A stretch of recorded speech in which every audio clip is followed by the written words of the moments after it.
Hi guys, it's Blackie and welcome back to the channel. Alright, in my Dutch oven series I talked about having firearms and utilizing them in camp. Those are the, I'm going to show them in a second, those are the iron rods that go in the ground that form the arch so that you can hang a pot, etc. And having all of those is just so wonderful in camp. The only disadvantage is transporting them, because they are like 1/4-inch iron stock, so they're heavy.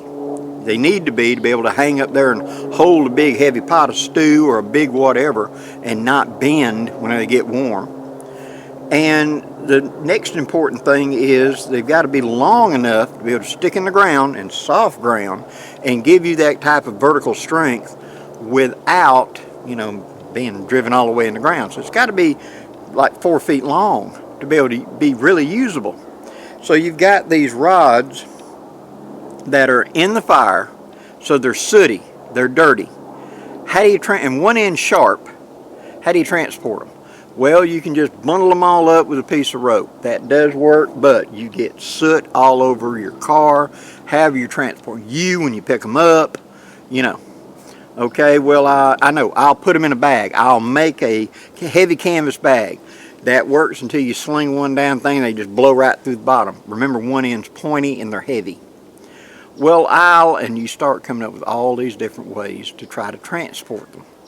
And what I found years ago was just a tube was the best way to do it. And I have recently made up a new one because my old one, after just sheer so many years, finally gave up the ghost. Now what this is a piece of 3-inch diameter sewer pipe. Got it at Lowe's. This is a, I believe they have all these, not for pressure.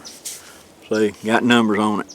The only thing that's really important is, see how thick that wall is? You need a thick, solid, something you can stand on, okay? Because this is what you want that's not going to crush or be damaged easily in transport. Now, what I have done, I'm going to take them out in a minute and show you, is I measured by putting a cap on the end. I'm going to take this off in a minute and show you.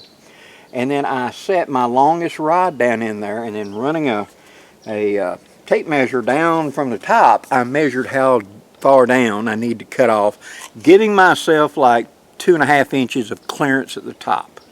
Okay? Now once you've done that, you still, remember these are sharp pointy metal objects, you sling it down that tube, it's just going to blow and eventually break that cap off. So you need to put a pad down there. Now what I did was I took shopping bags, just a handful of them, and you wad them up and stick them in there and stuff them down there in the bottom.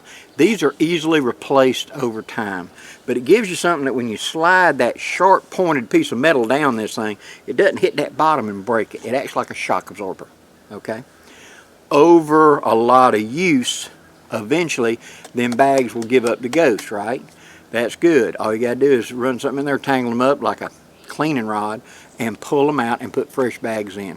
Usually about once every 4 or 5 years you need to replace the bags in it. Okay?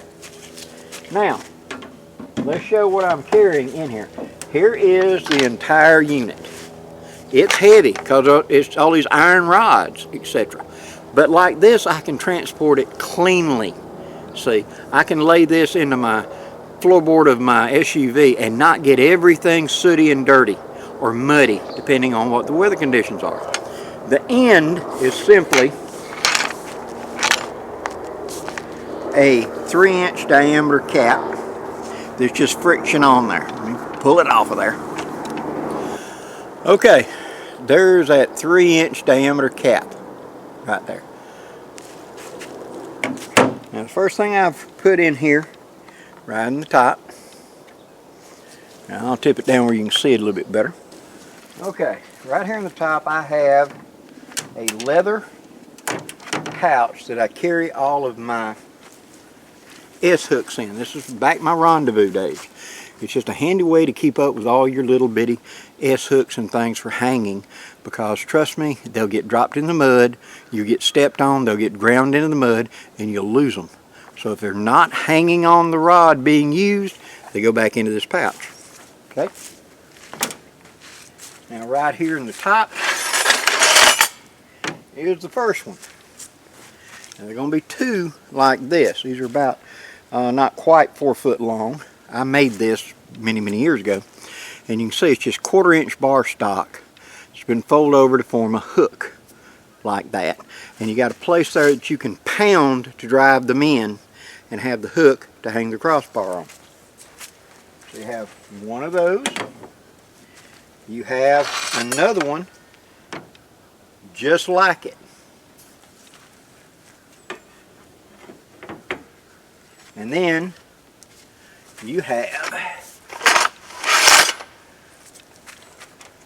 start the cascade right there. We have the straight crossbar. Now it has an eye loop on one end and just a point on the other. The three of them can be arranged in a way to make a tripod if you wanted to. But you see how long and heavy these are.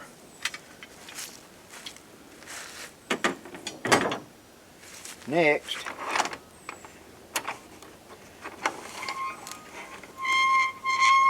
how they're all just, there's one of my hooks. They're all my iron stuff right there. Like I said, you'll drop a hook. And that's it. It's empty. Just a great big empty tube. The bottom is held on by friction, the top is held on by friction. But down there in the bottom is that wadded up plastic to act as a shock absorber. So, let's say I'm packing up. I'm going to take my 3 long ones and I'm going to slide them in just like this. Alright, I have my pot lid lifter fire poker. I'm going to put that curlicue handle downhill and drop it all the way toward the bottom. Next I have 3 of these great big shepherd hook 1/4 inch iron I use for a pot stand. Remember, I put that down. This can be a high trivet for me to be able to utilize in camp. These are 18-inch long stakes. I can put them in. How deep I go is I can put fire around these and use them as a high trivet for Dutch oven cooking or frying or whatever on a fire. So they can act almost like a fire pit of their own with it, but they greatly complement this 3 set, especially whenever you're talking about, you have to be able to lift the lid off of your Dutch oven and sit it down on something clean while you stir, add whatever. It just drives me nuts. See people pick them up and lay them on the dirt and then they pick it up. Well, what you don't see is the bottom of that Dutch oven lid is wet from steam, and you just picked up dirt and put it back in the food, and you wonder why you got sand in your food.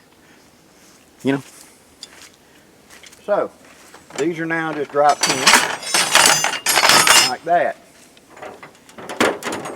Now, I have my two big S-hooks that can be hooked together to make long sets. They drop in. I have 3 medium length ones.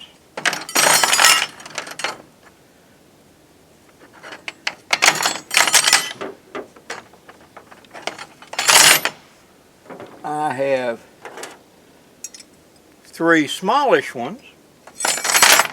And finally, I have my lifter tool that's got a point on the end of it and allows me to hook lids, lift up on pots, etc. to take them on the fire easily and grab lids quick and easy, as well as other uses. But this is a very handy tool that I've demonstrated before. That drops down. Finally, in goes the leather bag. Leather bag acts like a plug at the top. Fits in just like that, with a lanyard there to help pull it out. And then on goes the top. Just like that. Now there's my entire fire iron set and room for more things should I need it right there. Now, how hard was it to cut? Measure I figured it was, on my set, it was like 21 inches down. I had to cut it off. So what I did was, I said, okay, I measured by putting my tape measure down till I hit the long rider, and then subtracted to give me that buffer space. I got room to put the lid on, there's room for extra, okay? And then I figured out 21 inches. So I take it and I measure down 21 inches and I put a mark. And I rotate it, 21 inches, put a mark. Rotate it, 21 inches, put a mark. And then I took a hacksaw and just started beaver gnawing it off close as I could. And you can see I got a little off. Whoopee. Then you take a file and get rid of these little roundy things, you know, that little roll up from cutting plastic. So all you gotta do is take a file and just go around and knock it off and slide the caps on. Now, yes, I could glue that bottom cap on just as well as I had, you know, if I wanted to. But I want to make sure I can open this up no matter what.